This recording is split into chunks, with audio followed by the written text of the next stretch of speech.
Bonjour Gilles Farcet. Je suis très heureux de te rencontrer aujourd'hui, c'est la première fois que je te vois. Je t'ai découvert à travers les livres d'abord que tu as fait avec Jodorowsky, qui était donc c'est la tricherie sacrée, ça c'était Oui. après le théâtre de la guérison. Mhm. C'était sur la psychomagie et toutes ces choses-là.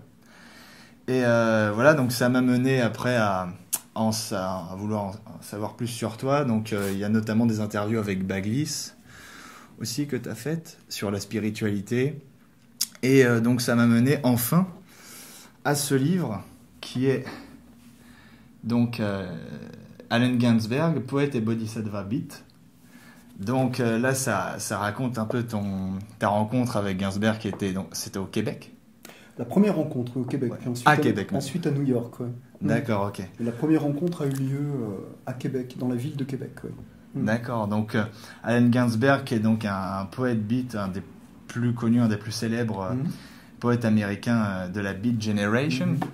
Et donc déjà si tu peux, si tu arriverais à te présenter en quelques mots et ensuite à nous raconter comment ça s'est passé, dans quel cadre ça s'est passé cette rencontre avec le D'accord. poète.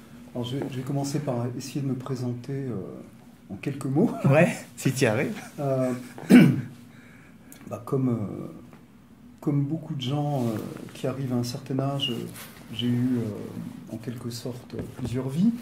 Ouais. Donc, dans la première partie de ma vie adulte, à l'époque notamment où j'ai rencontré Allen Ginsberg, donc j'ai été écrivain, journaliste, producteur à France Culture. Et c'est dans cette qualité que j'ai rencontré pour la première fois Allen Ginsberg. J'ai eu la chance de pouvoir faire en fait 2 émissions à France Culture sur la Beat Generation, une émission sur Kerouac, une série d'émissions de 5 émissions d'une demi-heure chacune, et puis une deuxième série d'émissions donc sur Ginsberg. Et puis à l'époque j'ai aussi dirigé un numéro spécial de revue sur Allen Ginsberg et la Beat Generation. C'était en 80, ce numéro de revue, c'était en 1989. Voilà. Et puis aujourd'hui, je suis toujours écrivain, j'écris toujours des livres. J'avais publié d'ailleurs un recueil de poèmes très prochainement qui s'appelle Rédemption au pluriel ordinaire. Aux éditions du Pédalo-Ivre, un éditeur de poésie lyonnais. Sinon j'ai publié une quinzaine de livres chez Albin Michel, à la Table Ronde, aux éditions du Relier. Et depuis une vingtaine d'années, je me consacre essentiellement à un travail en collaboration avec Arnaud Desjardins, qui est aujourd'hui décédé, enfin depuis quelques années, mais dont j'ai été l'un des proches collaborateurs pendant plus de 10 ans. Et donc aujourd'hui, je me consacre à transmettre dans la suite, dans la lignée d'Arnaud Desjardins, mais selon mon propre style. Donc voilà, en quelques mots, très simplement, voilà pour ma présentation. D'accord, donc on voit à travers ce que tu dis que tu relis beaucoup la poésie et la spiritualité. Tout à fait. Notamment, et en témoigne d'ailleurs ta rencontre avec Ginsberg, qui lui aussi tout à fait. mêlait complètement. Tout à fait. On en vient à la rencontre avec Allen Ginsberg, qui s'est vraiment passé pour le coup sous le signe de la recherche spirituelle. Alors, il y a eu la première rencontre, qui n'était pas une rencontre, si vraiment on remonte en arrière, il y a eu la première rencontre avec Allen Ginsberg, qui n'était pas une rencontre de chair et d'os, qui était d'abord la rencontre avec l'écrivain, par sa poésie. Et ça s'est passé, je pense, quand j'étais adolescent, donc au lycée, je devais avoir 15 ans. Et ça s'est fait d'abord par le biais de la musique. On était donc dans les années 70, tout ça ne nous rajeunit pas, dans le milieu des années 70, bien avant ta naissance. Et donc là, c'était donc la musique, le rock, Bob Dylan. Et donc en m'intéressant notamment beaucoup à Bob Dylan et à la culture pop, rock, hippie, etc., j'ai compris assez vite que Allen Ginsberg était un personnage clé. Et non seulement Allen Ginsberg, mais les poètes de la Beat Generation, Kerouac, Burroughs et d'autres, qu'ils avaient joué un rôle d'éveilleur de conscience très important pour les gens qui sont venus après eux, comme notamment le plus célèbre d'entre eux, c'est Bob Dylan, qui était un grand ami personnel, un ami intime de Ginsberg. Donc j'ai d'abord rencontré Allen Ginsberg comme ça. À travers Bob Dylan, j'ai commencé à lire du coup. Voilà, à l'époque il n'y avait pas Internet, tout ça, mais on faisait des liens par nous-mêmes en lisant. D'accord, alors Bob Dylan, Allen Ginsberg, Kerouac. D'accord, bah du coup je vais lire Allen Ginsberg. Qu'est-ce qu'il y a à la bibliothèque, Howell, etc. Bon. Donc voilà, donc j'ai découvert Ginsberg comme ça. Vous étiez traduit en français déjà à cette époque et oui, tout ça. Tout à fait. Puis j'étais angliciste, enfin très tôt, ma mère parlait anglais, donc voilà, j'ai pu aussi lire en anglais assez tôt.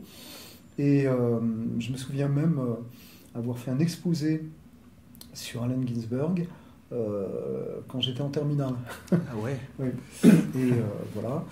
Et donc ça c'était la rencontre par les livres. Et puis, disons une dizaine d'années après, plus tard, je me trouve donc dans la ville de Québec où, en tant qu'à la fois écrivain, journaliste, je suis participant, invité à une rencontre qui s'appelait la rencontre internationale Jacques Kerouac, autour de Kerouac donc, qui était organisée donc par des universitaires québécois à Québec. Et là donc Ginsberg était l'invité d'honneur de cette rencontre. Donc moi j'espérais bien sûr pouvoir l'interviewer, voilà, solliciter une interview, mais j'en espérais pas plus. Et puis donc la rencontre commence, le colloque commence, je le croise bien sûr dans les couloirs, voilà.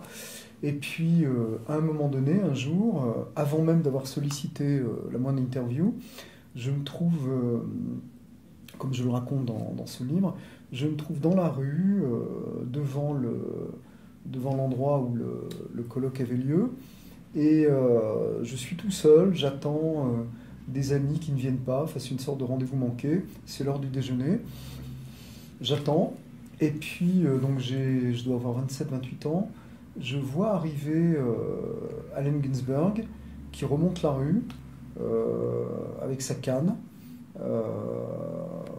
et donc lui a la soixantaine à l'époque, il est un peu fatigué, il marche difficilement, il a une canne, bon voilà, et donc il vient. Et puis il s'arrête à ma hauteur, on se dit bonjour, bon, on s'était croisés dans les couloirs, donc il devait repérer que j'étais participant au colloque, donc bonjour, il me dit bonjour, je crois même, je me demande s'il ne me dit pas en français, et à ce moment-là, donc il me regarde, et puis il pointe sa canne sur ma poitrine, comme ça, et il me dit en anglais, qui êtes-vous? Qu'est-ce que vous faites ici? Donc je lui réponds, évidemment très impressionné, je suis français, je suis journaliste, je participe au colloque, bon voilà, je dis 2-3 mots, et à ce moment-là il me regarde encore, et puis il me dit, est-ce que vous vous intéressez au bouddhisme tibétain? Comme ça, hein. Donc je lui dis oui, bon, c'était vrai. À l'époque, ouais, déjà. Ah oui, bien sûr, oui, j'étais déjà élève d'Arnaud Desjardins, donc bien sûr, donc j'ai dit oui.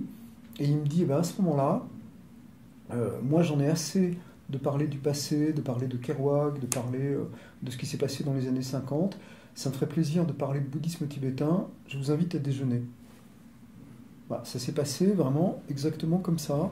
On dirait un peu un conte de fées, ou un acte psychomagique, je ne sais pas. Donc je me retrouve à suivre Allen Ginsberg, donc une des idoles de ma jeunesse. Je me retrouve à le suivre dans la rue à Québec pour aller déjeuner avec lui. Une minute avant, je n'avais jamais parlé de ma vie. Et on se retrouve donc assis, j'ai des photos de cette rencontre. On se retrouve assis à table ensemble. Et là, on parle de bouddhisme tibétain, et notamment donc, de son maître et ami, Chogyam Trungpa Rinpoche, qui venait de mourir. À l'époque, on était en 87, donc oui, je pense que Trungpa a dû mourir en 87. D'accord. Donc on se retrouve à parler de Chogyam Trungpa, et c'est là, je me souviens, où je lui dis comment se fait-il que Chogyam Trungpa ait été porté sur la bouteille et qu'il soit mort, oui. apparemment quand même des suites d'un abus d'alcool. Et là, Ginsberg me répond il est mort pour que tu ne fasses pas d'idées sentimentales et romantiques à propos du bouddhisme. Voilà, je traduis de l'anglais. Voilà, donc ça a été notre première conversation. Donc ça dure un moment, on a déjeuné ensemble, on a fait connaissance. Et puis à l'issue de cette rencontre, je l'ai interviewé donc, dans le cadre du colloque. J'ai animé un débat avec lui, qui a donné lieu ensuite à un article. On s'est revus, on s'est croisés, donc bien sûr plusieurs fois. J'ai rencontré aussi son traducteur français, enfin le traducteur qui a traduit la quasi-totalité de ses livres de la deuxième période. Dans sa jeunesse, Ginsberg a été traduit par d'autres, mais tous les livres donc, des années 80 ont été traduits donc, par Yves Le Pellec, qui est aussi décédé aujourd'hui, qui était donc un angliciste français, très sympathique, et donc on a sympathisé aussi. Et donc, quelques temps après, en étant rentré en France, j'ai eu l'idée de faire une émission et, si possible, un numéro de revue sur Allen Ginsberg et la Beat Generation aujourd'hui, à l'époque, 1980. Donc la rencontre, c'était en 87. Après la deuxième rencontre, ça devait être en 88, 89. Et donc, j'ai eu le feu vert pour faire ça. Et donc, à ce moment-là, avec le traducteur d'Allen, Yves Le Pellec, avec qui j'étais resté en contact, on est parti une semaine à New York.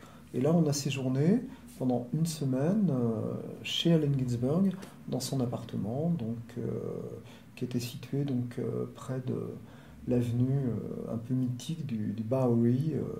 Voilà. Donc tu as non seulement pu parler avec lui, mais aussi voir son style de vie, peut-être ses processus de création et tout ça. Ah oui, après à New York, donc, j'avais rencontré une première fois à Québec dans des circonstances où il n'était pas chez lui, où à la fois j'avais eu un contact quand même privilégié avec lui, mais dans des circonstances quand même, disons, publiques. Là, je me suis retrouvé chez lui toute la journée, dans son appartement, et donc là, je l'ai vu vraiment du matin au soir. Je l'ai vu vivre, effectivement, mener sa vie de tous les jours. Donc c'était un grand appartement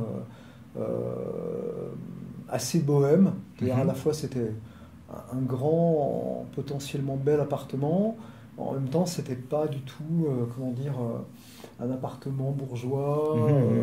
Voilà, c'était plutôt un appartement de poète qui à la fois avait les moyens de se payer un grand appartement à New York. En même temps, voilà, c'était un appartement bohème, un peu délabré, dans lequel en fait il y avait des trésors, parce que c'est là où il conservait donc toutes ces archives de la Beat Generation. Et un jour, je me souviens, il a ouvert ses placards et on a passé comme ça quelques heures où il nous a sorti les lettres de Kerouac, de Neil Cassidy, des vêtements, des souvenirs, des photos, dont certaines inédites, des enregistrements. Voilà, donc j'ai passé une semaine là vraiment à le voir vivre, et il y avait aussi beaucoup de gens qui passaient dans cet appartement. Et on avait aussi choisi cette date parce que c'était un moment où il avait organisé à New York des lectures de poésie avec un certain nombre des survivants de la Beat Generation, Gary Snyder, Michael McClure notamment, Gregory Corso aussi, Et donc, on les a tous rencontrés à cette occasion chez Allen. Et puis aussi, on a pu assister donc à plusieurs lectures de poésie dans des conditions très, très privilégiées. Donc voilà, oui, c'était une période évidemment très, très, très exaltante, très intéressante. Ouais. C'était Gary Snyder qui était le voisin. Non, c'était pas son ami voisin. Non, non, c'était Peter Orlovsky. Ah, c'est Peter Orlovsky. Donc ça, c'est un autre membre voilà, Peter connu Orlovsky, de la Beat Generation. c'était le compagnon de Ginsberg, son compagnon, disons, quasiment de toute sa vie. Mais qui quand j'ai rencontré, était dans un état, disons, assez lamentable. Voilà, il avait, je ne sais pas si c'était les drogues ou la maladie mentale. Enfin bon, il était, comment dire, un petit peu comme un enfant perdu.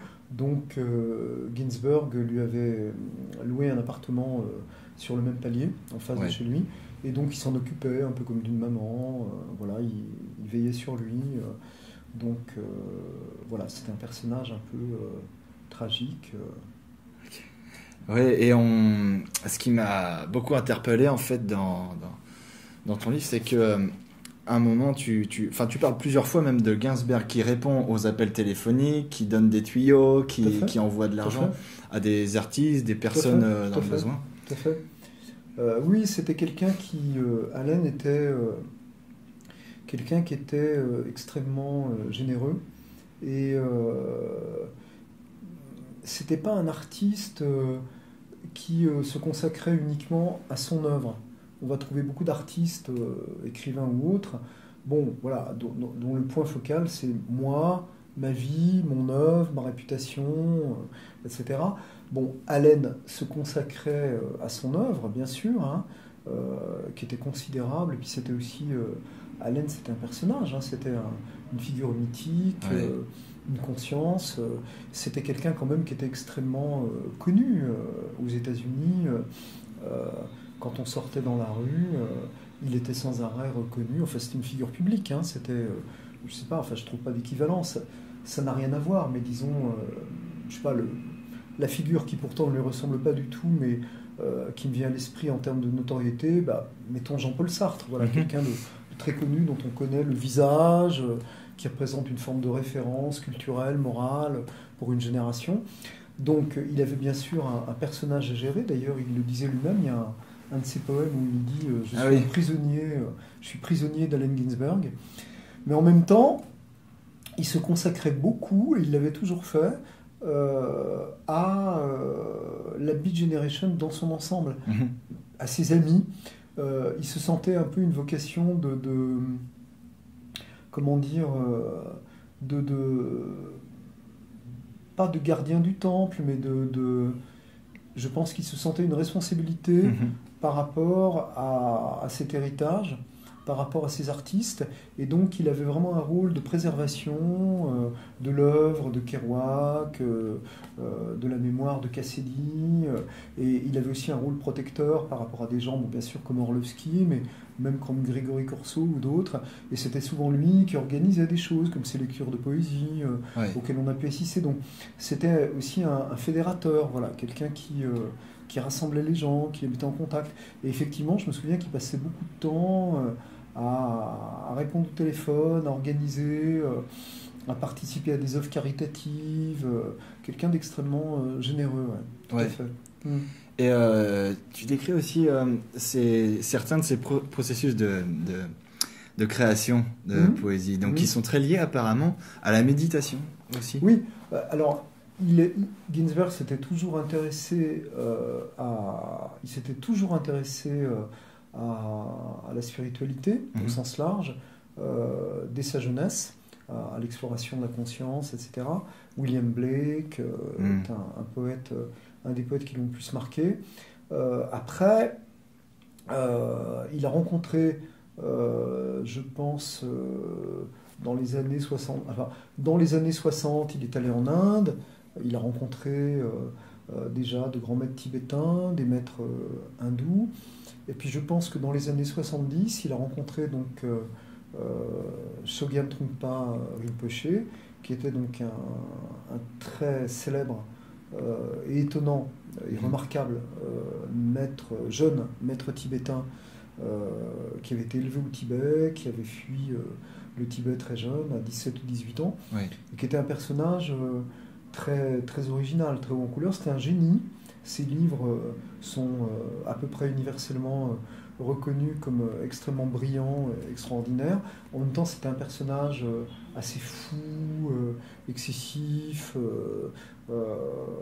très créatif. Il est reconnu par les Tibétains même comme un authentique maître. Il est reconnu par les Tibétains eux-mêmes comme un authentique Rinpoche, c'est-à-dire précieux, comme un tulku, qui est censé être la réincarnation d'un grand maître. Enfin, le Trungpa, je crois que les Trungpa, c'est une lignée de maîtres censés dans la représentation tibétaine se réincarner de génération en génération.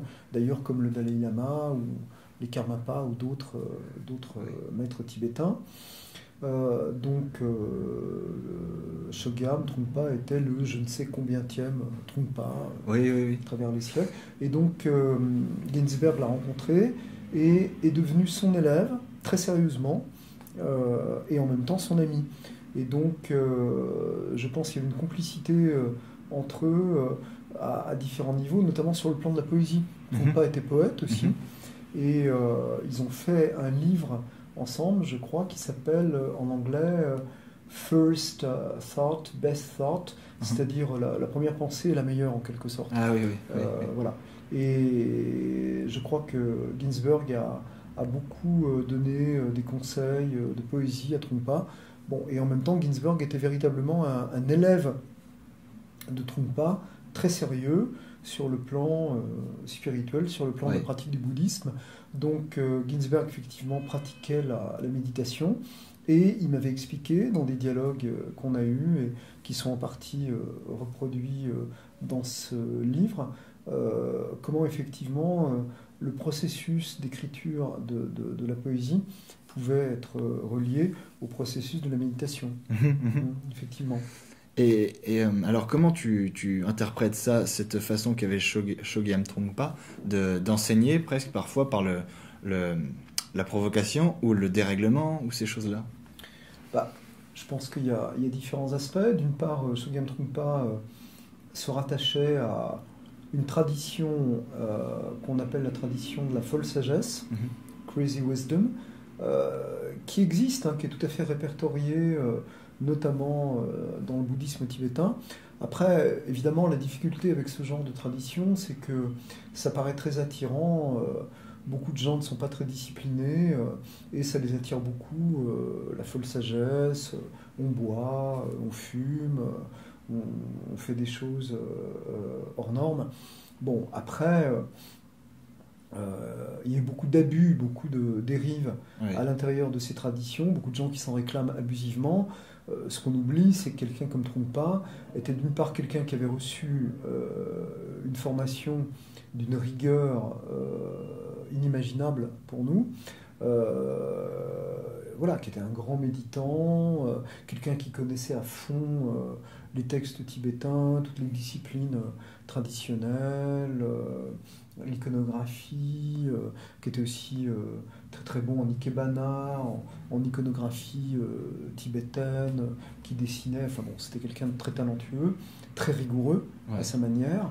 Et après, il utilisait, autant que j'ai pu, moi je ne l'ai pas rencontré Trungpa, donc je l'ai connu, à travers Ginsberg et ses livres, mais autant que je puisse en juger, Trungpa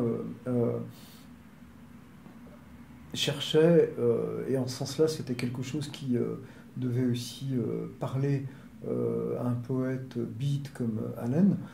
Trungpa cherchait à faire reculer les limites de la perception de la réalité. Donc il y avait un aspect fou, mais fou dans le sens faire exploser les catégories mentales, les perceptions limitées, les a priori, les jugements, les représentations toutes faites de la sagesse, de ce que doit être ou ne pas être un être spirituel. Voilà. Mais en fait, comme le dit Shakespeare dans Hamlet, c'était quand même une folie dans laquelle il y avait beaucoup de méthodes. Hein. Et Ginsberg lui-même était quelqu'un d'extrêmement rigoureux, méthodique. Moi, quand j'ai passé une semaine chez lui, j'ai pas du tout vu un fou désorganisé, désordonné, au contraire. Hein. Et voilà, donc il faudrait pas entretenir de cette folle sagesse une image trop cheap, trop facile. Hein. Et ce qui est aussi étonnant, c'est que la plupart des disciples de Trungpa qu'on connaît ne sont pas du tout comme Trungpa. La plupart sont des gens très rigoureux, très sages, au sens qui n'ont pas du tout une extravagance qui copierait celle de Trungpa. Ceux qui copient le style de Trungpa sont plutôt les faux, en quelque sorte, les contrefaçons qui se réclament de la folle sagesse par complaisance envers leur propre faiblesse. Hein. D'accord. Voilà, nous voilà dans la deuxième partie de l'interview avec Gilles Farcet sur son livre Allen Ginsberg, poète et Bodhisattva Beat. Donc on vient de présenter un peu avec ta rencontre avec lui et notamment son maître, Chogyam Trungpa, si je prononce bien. Et maintenant, est-ce qu'on pourrait élargir ça à la poésie en général? Pas forcément l'enseignement de Trungpa, où on pourrait d'ailleurs se tromper dessus en y voyant, comme tu disais, quelque chose de facile avec un peu ce qu'appelait Rimbaud, parce que même lui, Rimbaud, disait que c'était un long, immense et raisonné dérèglement de tous les sens. C'est pas juste un dérèglement. Et donc, le mix entre poésie et spiritualité, ça a souvent été le cas chez beaucoup de poètes, en fait, notamment les poètes beats, même Kerouac et tout ça. Et donc, si on généralise ça, comment tu vois ce lien entre poésie et spiritualité, même aujourd'hui, par exemple? De toute façon, d'abord, la poésie, c'est d'abord une... la poésie, au final, c'est une œuvre, enfin, si on le prend au sens strict du terme. Un poète, c'est quelqu'un qui produit de la poésie, donc qui produit des poèmes. Donc la poésie, c'est une œuvre artistique, littéraire, mais cette œuvre artistique littéraire, comme toute, de même que la peinture, c'est une perception d'abord. Donc un poète, c'est quelqu'un qui cultive une perception fine, profonde, aiguisée, affûtée de la réalité, du monde qui nous entoure, et qui ensuite restitue cette perception à travers ce genre littéraire qui peut prendre bien sûr bien des formes, mais qui est quand même concentré de la poésie. La poésie, moi-même je suis... Enfin, c'est un peu prétentieux sans doute de le dire comme ça, mais enfin, en tout cas, je me veux poète à mes heures. Enfin, de fait, je publie un livre de poésie dans un mois. La poésie, oui, c'est quelque chose de concentré par rapport à un essai, un roman, un poème. Même que le poème soit sous forme courte ou plus longue, comme les poèmes de Ginsberg lui-même, la poésie américaine, un peu fleuve, etc., avec un style plus parlé, c'est malgré tout un concentré de perception, en quelque sorte. Donc, le lien entre poésie et spiritualité, pour moi, il est assez évident dans le sens où, si on considère que la vie spirituelle, c'est une vie intérieure, une vie de l'esprit, et que la vie de l'esprit, ça consiste précisément, en dehors de l'aspect purement religieux, la vie spirituelle peut exister d'une certaine manière en dehors d'une association religieuse définie, même si ça n'est pas incompatible. Et la vie de l'esprit, c'est une vie intérieure dans laquelle la réalité, les expériences, tout ce qui nous arrive dans cette existence, c'est digérer, assimiler, transformer dans une perspective plus fine, plus vaste. Donc, pour moi, il y a forcément un lien entre la vie spirituelle au sens de la vie de l'esprit et la poésie. On ne peut pas écrire de la poésie sans avoir une vie intérieure. Et plus cette vie intérieure est riche, plus la poésie sera porteuse de quelque chose qui dépassera les petits soucis, les petites préoccupations.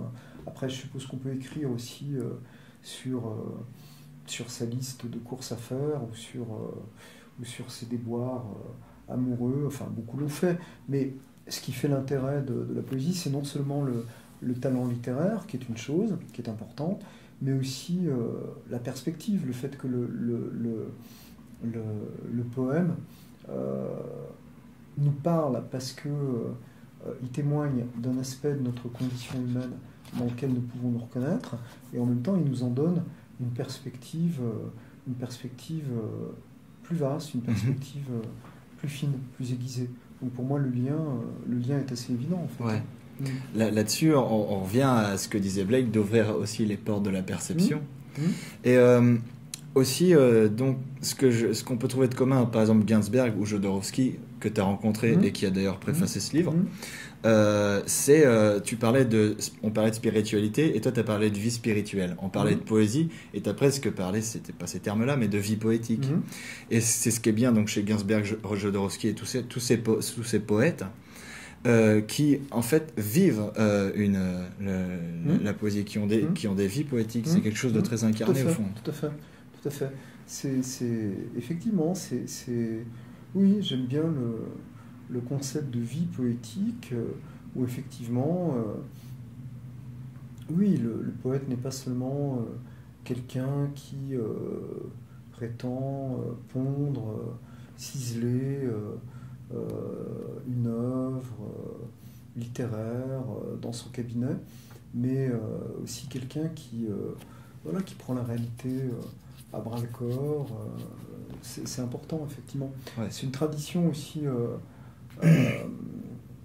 enfin, pas exclusivement, mais notamment américaine. C'est vrai que Ginsberg a été très influencé par des poètes français comme Rimbaud. Essentiellement, il y avait une photo d'ailleurs, la fameuse photo très connue de Rimbaud jeune dans sa cuisine, et il y avait aussi une photo de Whitman. Et s'il a été très influencé par Rimbaud, il se situe néanmoins vraiment, Ginsberg, dans la tradition de la poésie américaine, qui est une tradition finalement pas si connue que ça en France, d'une poésie qui est très différente de la poésie française, qu'elle soit contemporaine ou plus ancienne. La poésie américaine, dans la lignée de Whitman, c'est une poésie fleuve, avec un style parfois parlé, des poèmes longs, avec une sorte de mode incantatoire, répétitif. C'est aussi une poésie qui se prête beaucoup à l'oralité. C'est une poésie qui est faite pour être lue, d'où la tradition aussi très américaine, en fait, anglo-saxonne, des lectures de poésie qui existent en France, en Europe, mais qui finalement est beaucoup moins répandue, et quand elle existe, vient justement beaucoup, est importée du monde anglo-saxon. Oui. D'ailleurs, on peut dire qu'avec un poète comme Whitman, si on regarde les poèmes de Ginsberg, comme Hole par exemple, avec des phrases très longues, qui sont aussi inspirées du jazz, de certains jazz, et ben, donc on peut voir cette influence directe du poème parlé, mais avec des phrases extrêmement longues qui s'étirent. C'est marrant. Tout à fait.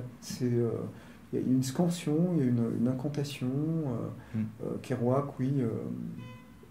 Kerouac parlait beaucoup de la poésie, un petit peu comme... il évoquait des solos de saxophone, pour entrer vraiment dans le beat. Beat, ça veut dire aussi... beat, ça veut dire plusieurs choses, mais ça veut dire aussi le rythme. Hein. Oui. Donc, effectivement, c'est une poésie qui a un aspect musical, effectivement, très influencé par le jazz. Oui. Effectivement. Et qu'est-ce que tu penses qu'ont à nous apporter ces poètes finalement de la Beat Generation? Donc c'est assez immense, parce que là on parle pas seulement de poètes. Je pense à par exemple Neal Cassady, qui s'appelle Dean Moriarty dans Sur la route, et qui lui était... Alors, il paraît donc il écrivait notamment quelques poèmes, mais c'est juste quelqu'un de vivant. Oui. Qui parle par l'exemple plus que par... Enfin, oui, c'est un personnage. Bon, après, c'est un personnage aussi très intense et aussi sans doute, comment dire, un peu explosé, déstructuré. Voilà. Ce qui était intéressant dans le cas de quelqu'un comme Ginsberg, c'était que il était passé par toute cette folie et en même temps, il avait su articuler sa folie.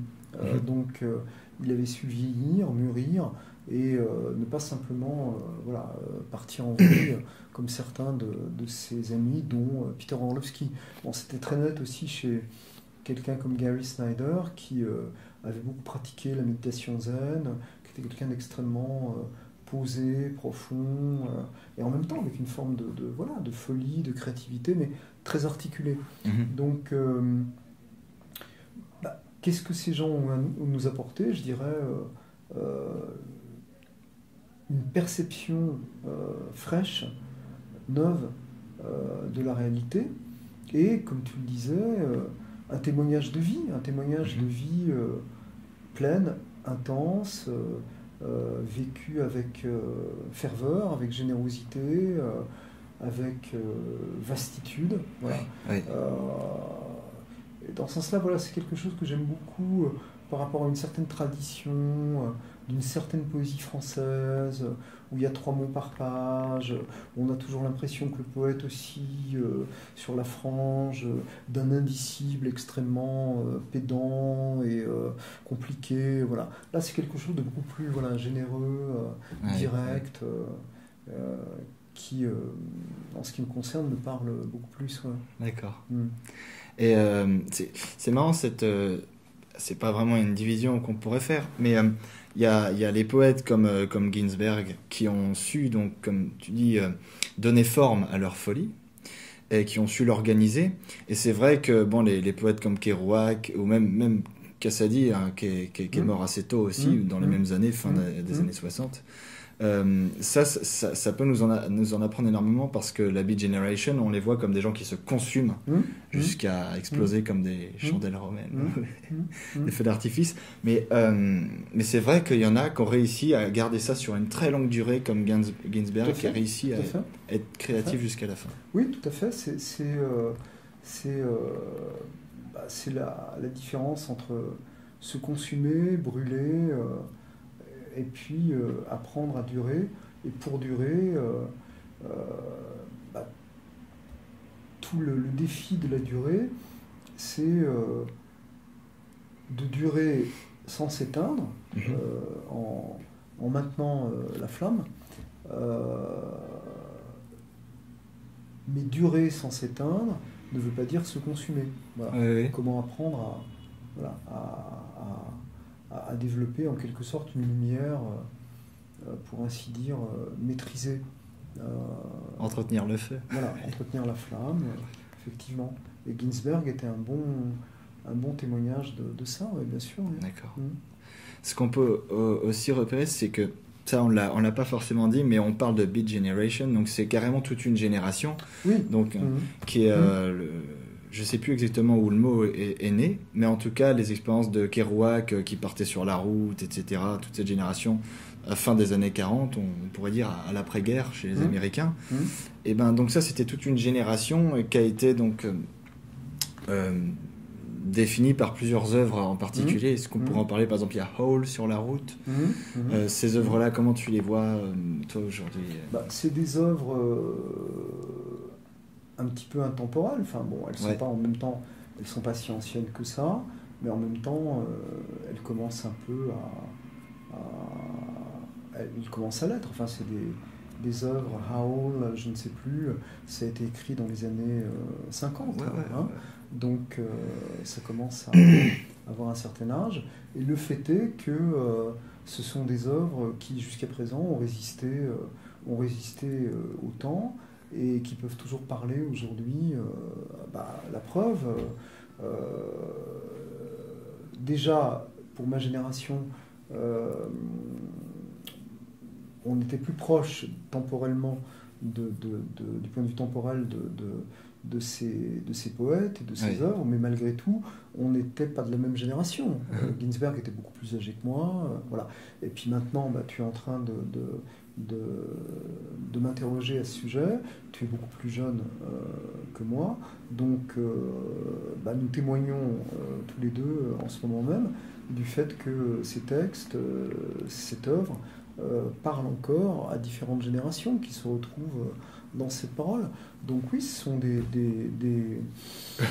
œuvres intemporelles, les clochards célestes, le livre qui s'appelle en anglais Les clochards du Dharma, mais qui a été traduit en français par les clochards célestes, Sur la route, Howl, certains grands textes de Lawrence Ferlinghetti, Snyder et d'autres.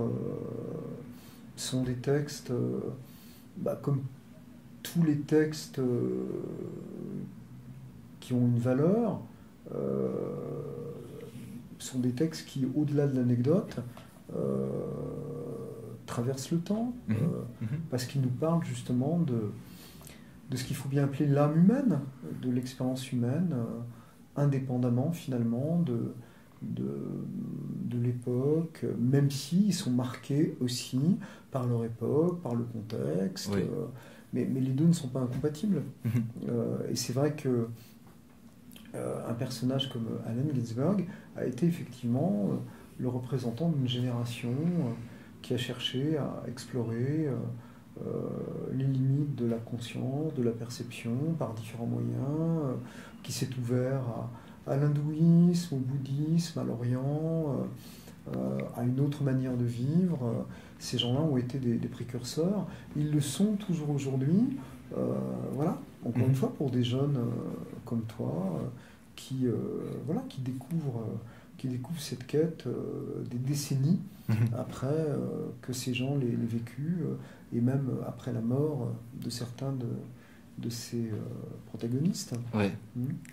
Et on parlait d'incarner tout à l'heure cette poésie, etc. Et ce qui est génial, c'est qu'ils la font incarner aussi, parce que moi, c'est un avis personnel que j'aimais, mais je trouve que quand une œuvre presque influence, pousse à l'action presque, c'est assez génial. Par exemple, j'ai de nombreux amis qui, quand ils avaient 14-15 ans, on connaît tout ça, je pense, dans toutes les générations maintenant, ont lu Sur la route et ils sont partis sur la route, ou ont même fait le mur, ou sont partis. Et c'est ça qui est génial. Il y a des films aussi qui font cet effet-là, bien sûr. Et qui donnent envie de vivre ça. Bien sûr, bien sûr. Oui, c'est toute une c'est un appel à la vie. Après, il peut être mal interprété, il peut donner lieu à toutes sortes de dérives, mais c'est un appel à la vie, c'est un appel à l'élargissement. C'est vrai qu'on a besoin de cette parole, peut-être plus que jamais, dans une culture, une société où l'horizon de beaucoup de jeunes aujourd'hui, c'est une absence d'horizon. C'est pourvu que je trouve un emploi, pourvu que je m'intègre dans la société, c'est très bien. J'ai rien contre ça, bien au contraire, mais en même temps, où est l'esprit là-dedans ? Où est la vie spirituelle ? Où est la vie poétique dont on parlait ? Où est l'expérience plus vaste ? Le pouvoir d'achat, l'intégration dans la société de consommation, ça ne suffit pas. C'est important de ne pas mourir de faim et même de trouver sa place sociale, professionnelle, mais ça ne suffit pas à donner une perspective, à donner un sens à la vie. Donc c'est vrai que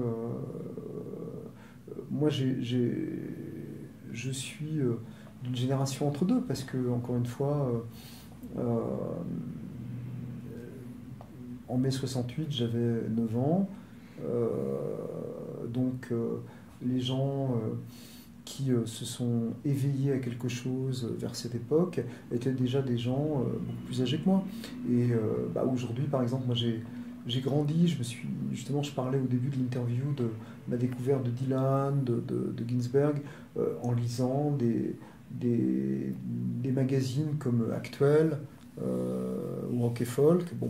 Voilà, aujourd'hui, mon ami, par exemple, Patrice Van Hersel, qui est un des fondateurs d'Actuel, le grand journaliste, qui est aujourd'hui rédacteur en chef du magazine Clé, mais qui a été vraiment un des fondateurs, un des piliers de l'équipe d'Actuel, donc que j'ai rencontré bien sûr plus tard. Mais je lisais ses articles quand j'étais jeune. Voilà, ce sont des gens qui appartiennent à une génération qui a vu plein de choses, essayé plein de choses, et à chaque fois que je le rencontre, lui ou d'autres personnes de cette époque, des gens qui ont aujourd'hui une dizaine d'années de plus que moi, donc qui se rapprochent tout doucement des 70 ans, qui ont 65, 66, 67, 68 ans, sont des gens qui sont porteurs d'une générosité, d'une vision de la vie vaste, je dirais dansante, ouverte, généreuse. Oui. Et donc là, je voulais absolument en parler parce qu'on boucle un peu la boucle dans ce sens-là. Survient, on l'a évoqué, Jodorowsky, qui t'as fait 2 livres avec lui qui concernent la psychomagie. Est-ce que la psychomagie est une forme alors lui, il l'apprend dans un sens très thérapeutique. Oui, mais... oui, pour lui, c'est une forme de soin, de thérapie. Voilà. Après, comme il explique lui-même dans le livre qu'on a fait ensemble, Le théâtre de la guérison, au départ, la psychomagie, c'est aussi une vie poétique. Oui, c'est ça. Une perception poétique de l'existence. Et après, disons qu'un aspect d'une forme de génie de Jodorowsky, c'est d'avoir transformé une perception poétique en outil thérapeutique. Bon, avec après plus ou moins, je suppose, de réussite ou de taux de guérison. Oui. Mais bon, voilà, après c'est variable, ça dépend aussi de la réceptivité de la personne. Voilà, c'est pas un outil, c'est pas une baguette magique, si même oui, c'est bien psychomagie. sûr. Mais donc ça dépend de la participation de la personne. Mais voilà, c'est quand même assez génial d'avoir transformé ce qui au départ était une perception poétique en outil thérapeutique. D'accord, c'est ça qu'il a fait. Ouais. Et c'est ça qui est aussi bon chez lui, si on revient à lui toujours, c'est que dans ses œuvres d'art, en tout cas, surtout aujourd'hui, il y a cette façon, par exemple, là il a fait la danse de la réalité, et là il est en train de faire, je crois, quelque chose qui s'appelle la poésie sans fin. Oui, Poésie à Endless Poetry, je crois. Ouais. Ça, ouais. Et là encore, on voit que même à travers le cinéma, donc c'est même plus le média de la poésie, on peut poétiser en fait n'importe quel art. Donc le cinéma, poétiser dans le sens où c'est vécu, où il fait quelque chose d'autobiographique. Et donc voilà, lui aussi, on peut arriver aussi à poétiser n'importe quel art. Ce qu'on appelle la poésie, ça ne se limite pas, heureusement, au genre littéraire appelé poésie. C'est la peinture est poétique, le cinéma peut l'être. Voilà, bien sûr. Donc, encore une fois, il s'agit de partager la musique, bien sûr.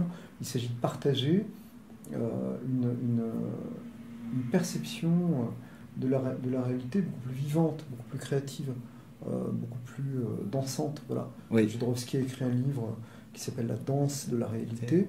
La poésie, c'est ça, c'est la danse de la réalité. C'est célébrer la danse de la réalité, traduire, rendre la danse de la réalité. On peut la rendre à travers un texte, on peut la rendre à travers un film, on peut la rendre à travers un morceau de musique, à travers une pièce de théâtre. D'accord.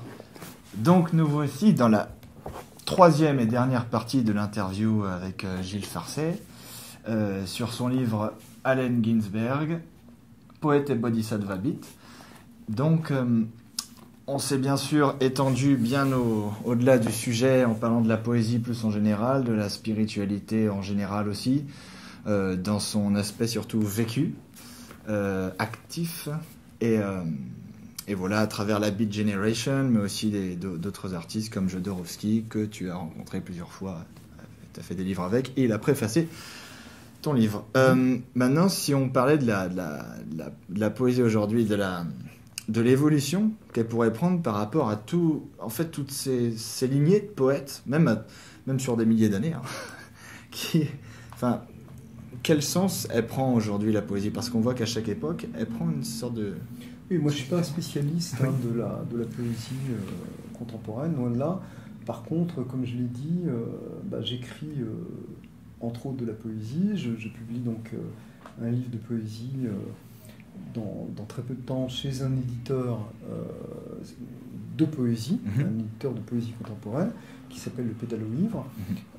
Et je pense, sans vouloir faire de la publicité outrancière pour mon éditeur de poésie, mais je pense que les éditions, par exemple, du Pédalo-Livre, bien sûr, c'est rigolo, le Pédalo-Livre, c'est bien sûr en référence à Rimbaud, je suppose. C'est un bon exemple de ce que peut être aujourd'hui une certaine poésie vivante. L'éditeur en question, la personne qui s'occupe du Pédalo-Livre, s'appelle Frédéric Couder. C'est un poète lui-même qui a publié un certain nombre de livres de poésie, aussi des romans, y compris des romans policiers, et qui lui-même anime des ateliers d'écriture. Et il a aussi créé, à Lyon, où il vit, une série de lectures de poésie, Périscope, où il reçoit des poètes qui viennent dans la tradition justement un peu américaine, lire, déclamer leurs poèmes, les mettre en scène. Et moi je crois franchement que l'avenir de la poésie vivante aujourd'hui se situe de ce côté-là, c'est-à-dire pas dans des cénacles un peu compassés, très sérieux,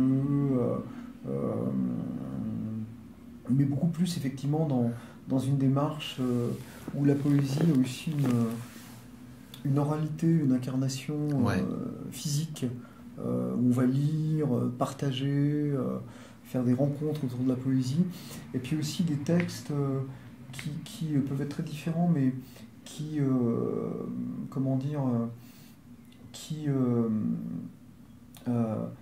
intègrent et célèbrent aussi l'expérience quotidienne, l'expérience entre guillemets médiocre, ordinaire. Le livre que je vais publier s'appelle Rédemption ordinaire. Le titre cherche à pointer vers ça. C'est l'idée de partager avec les lecteurs un certain nombre de moments de prise de conscience où en fait s'opère quelque chose de l'ordre d'une rédemption, mais dans le contexte ordinaire du quotidien. C'est pas une rédemption dans une grande expérience mystique sur une montagne ou dans un moment romantique particulièrement spécial. Voilà, ça peut être une rédemption. Là, nous parlons dans un appartement du boulevard Magenta. Il y a dans ce livre de poèmes un poème qui parle d'un moment comme ça, entre guillemets, de vision, rue du Faubourg Saint-Denis, donc tout près d'ici, voilà, dans la rue, l'agitation. Voilà, donc j'aime bien cette idée de rédemption ordinaire, et je crois que une des directions, en tout cas celle qui m'intéresse moi, de la poésie aujourd'hui, c'est dans ce sens de célébrer quelque chose du quotidien, vécu avec un regard neuf, frais, ouvert. C'est ça qui me paraît important. D'accord. sur ce que tu disais au début, donc premièrement, ça faisait beaucoup penser au slam. Le slam, c'est vrai. C'est vrai. Oui, c'est un courant. Oui, je suis pas là non plus spécialiste de tout ça, mais c'est vrai que par exemple les textes de quelqu'un comme Grand Corps Malade, parce que j'en ai entendu, ça me touche beaucoup. C'est effectivement une poésie en action où on abolit effectivement la frontière entre la musique, la poésie, la performance théâtrale, et c'est important. Et ça fait d'ailleurs, si on y revient, toujours penser à Ginsberg et à toute cette Beat Generation, ou même dans les années 60, où il y avait énormément de lectures publiques. Eux, c'était les spécialistes de ça. Ce sont les inventeurs du slam. Kerouac, Ginsberg ont slamé avant que le mot ne soit en quelque sorte inventé. C'est ce qu'ils faisaient. Lire des textes avec un certain rythme, une certaine incantation, avec de la musique derrière. C'était du slam avant la lettre. Donc on peut dire d'une certaine manière que les slameurs d'aujourd'hui, qu'ils le sachent ou non, que ça soit conscient ou non, et pour certains c'est certainement très conscient, sont vraiment les héritiers en ligne directe de la Beat Generation. C'est évident. Est-ce que cette vision de la poésie que tu as aujourd'hui, d'une poésie qui est incarnée dans n'importe quel détail du quotidien, même ce qui semble le plus banal, là où on trouve une sorte de merveilleux parfois aussi, une sorte d'enthousiasme qui donne naissance à des poèmes, est-ce que c'est hérité de ton expérience avec Arnaud Desjardins ou Bien sûr. Oui. Bien sûr, c'est une expression de ma vie intérieure. Donc, après, Arnaud Desjardins lui-même il aimait beaucoup la poésie, notamment la poésie classique. C'était pas un poète, mais c'était quelqu'un qui transmettait une pratique spirituelle. Et c'est certain que la pratique spirituelle est là pour cultiver notamment une perception plus innocente, plus simple, plus fraîche, plus neuve, moins encombrée de la réalité. Donc c'est sûr que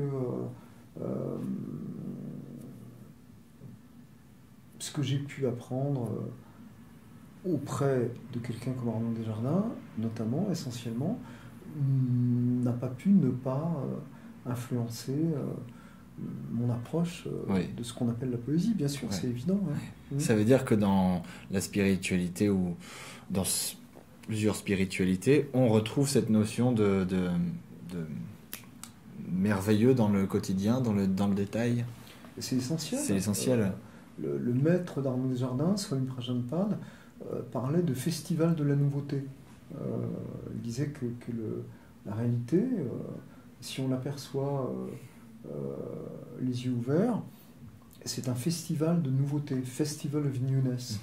La poésie, c'est rien d'autre que ça. La poésie, c'est la perception de la réalité en tant que festival de la nouveauté, plutôt que, comme on dit en anglais, same old, le même vieux qui se répète. En fait, la poésie, d'une certaine manière, c'est ne jamais marcher dans la même rue. Ne jamais, même si on marche dans une rue où on habite et qu'on emprunte tous les jours, la perception poétique, c'est à chaque instant marcher dans une rue qui est neuve, d'une certaine façon, ne pas toujours la voir à travers un schéma préétabli, un schéma mental préétabli. D'accord. C'est une très belle conclusion. Merci. Merci beaucoup, Gilles Farcet. Merci pour tout. Je suis régalé.